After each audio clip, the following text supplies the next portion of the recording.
It's only natural for things to change as time goes on. The milk I left sitting out is rotting, there's a tornado outside, and your opinions change too. Now, opinions are a funny little thing whenever it comes to gaming, because one moment you'll find yourself hating a game, and then you reach a part that's just pure bliss, and suddenly you're loving it. It's a similar case when revisiting a game after a few months or even years of not touching it. You'll probably discover some new things you didn't know about the game before, like how you actually hated it. Yeah, this is a pretty common thing, loving a game as a kid, but not so much when you're older. A lot of people attribute this to nostalgia, at least with older games, but I find that in most cases there's more to it than just that. For one, it could just be that if you hated a game as a kid, you probably just sucked at it horribly, and it could go vice versa as well. Or the game legitimately just sucked, a point being, opinions are weird. One prime example I like to bring up is Mario Odyssey. The fanbase is pretty mixed whenever it comes to the game, but it's becoming more of a popular opinion to dislike Odyssey. If you ask me, Odyssey is a good game, definitely not bad or overrated, but I don't know, the bloated nature of the game's star content contributes to my feeling that the game isn't as special as it was on my first playthrough. Collecting moon after moon, traversing through each different kingdom was all a great time. There's plenty of variety in the aesthetic department, and the capturing mechanic is really a cool addition. It was the first time in years that the series had revisited the 3D collectathon style, but that's just the thing for me. It took collectathon to an extreme with the number of moons. And now, in all fairness, you're not required to collect every moon to beat the game, but it doesn't feel quite as satisfying collecting moons with minimal challenge or thought put into it after the 10th time. And I'm one of those kinds of guys who likes to get as many of the stars in Mario games as I possibly can, which really led to the burnout, which,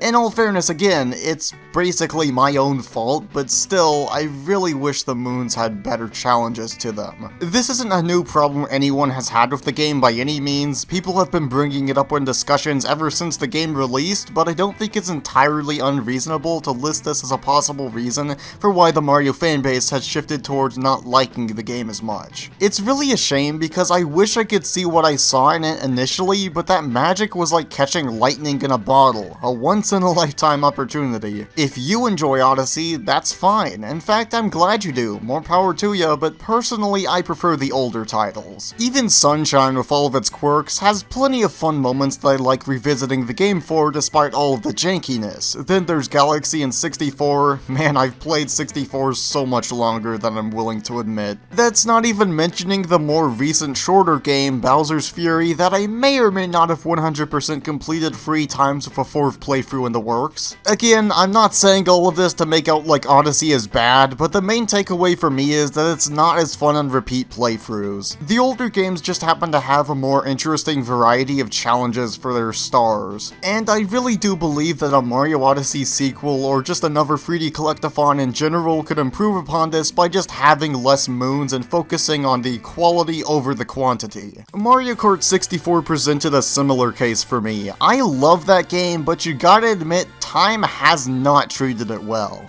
For the time, I'm sure it was great, but there are a lot of little things about the game that add up to make it an annoying single-player game. Why does jumping off of ramps make me sometimes go swerving too far left or right? Why do I sometimes have more control over my cart and other times I can barely get it out of the way of a hazard in time? Why does Banshee Boardwalk exist? All of these questions and more will be answered never. Okay, but at least with Mario Kart 64, I've realized what made me love the game to begin with, and why I couldn't quite capture the same feeling whenever I revisited it. One word: multiplayer. Yeah, I don't care what you tell me. Drifting sucks, rubber banding sucks, the tracks suck. Who cares? When you're playing Mario Kart multiplayer, you're bound to have a blast with it. Except when it's Super Mario Kart, but that's besides the point. Even still, despite all of the game's issues with jankiness and just poor design, I still enjoy coming back to do a Grand Prix or two occasionally, more so than other modern Mario Karts at least. I want to take a minute to shift the focus to the Sonic series next, primarily because the fanbase is constantly changing their general consensus on each of the games. To be fair, fanbases can be pretty vast, so whether or not you think a fanbase likes or dislikes a game all depends upon who you're asking, but the Sonic fanbase in particular has a weird mixture of opinions that I can't quite decipher. With the Mario fanbase, there are some prominent opinion shifts to point out, like people beginning to dislike Odyssey, 3D world went from being hated to being praised, but with Sonic it's easiest to point out the series' decline in quality over the years, leading to one of the fanbase's biggest shift in opinions. If you asked me what Sonic opinions of mine have changed, I used to love playing the classic trilogy. I never beat them, but I had a blast going at them for countless hours. Nowadays though, I'm not as big on 2D Sonic. I think most of this could be attributed to personal burnout from playing the game so often, but also I prefer other 2D Sonic formulas like the Rush series. Though I wouldn't be surprised if the modern Sonic games had something to do with it too, because modern and 2D has stayed consistently clunky throughout the years.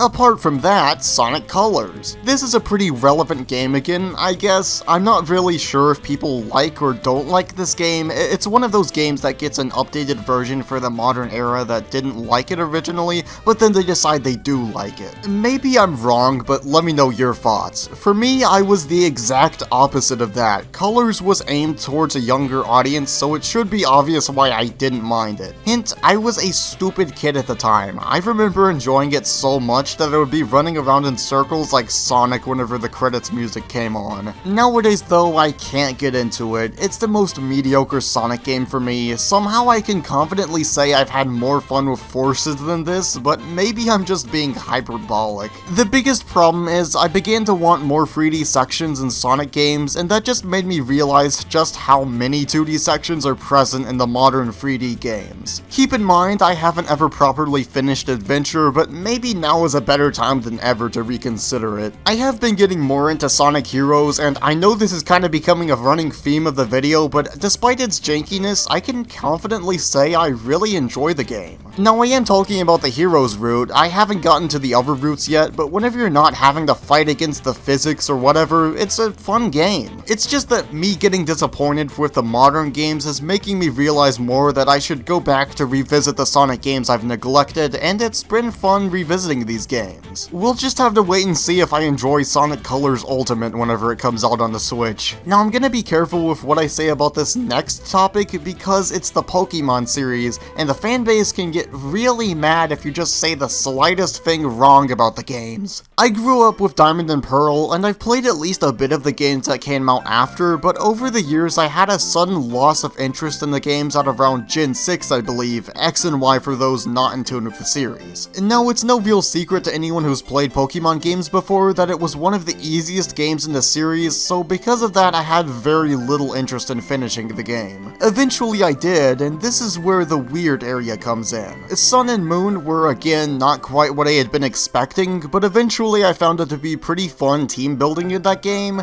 Then there's Sword and Shield. This is easily one of, if not the most controversial titles in the series history, but again, team building remained really fun. I'll fully admit I'm not good at it at all, but I usually choose Pokemon I'm interested in rather than going for the powerhouses. As someone who doesn't really know the Pokemon type matchups, it's just fun building different weird team setups. So far I still have yet to finish it, but outside of team building, it's genuinely the most fun I've had with the series ever since my early days. Especially just messing around in the wild areas. They're a bit lackluster, but I just love exploring the areas in them. Oh, and the raid battles, I definitely love those too. I hardly progressed in the story because I kept getting distracted with stuff like this, and that really surprises me because usually Pokemon games don't get me as hooked as this one did. The fanbase seems adamant on hating this game though, so I guess it's more of a change in my own opinions. But I can't really think of any more major shifts in my interest or general opinions in terms of gaming, so I'll leave it there for now. Perhaps I could revisit this topic in the future, but for now, feel free to let me know some of your gaming opinions that have changed over the years, and thanks for watching. See ya!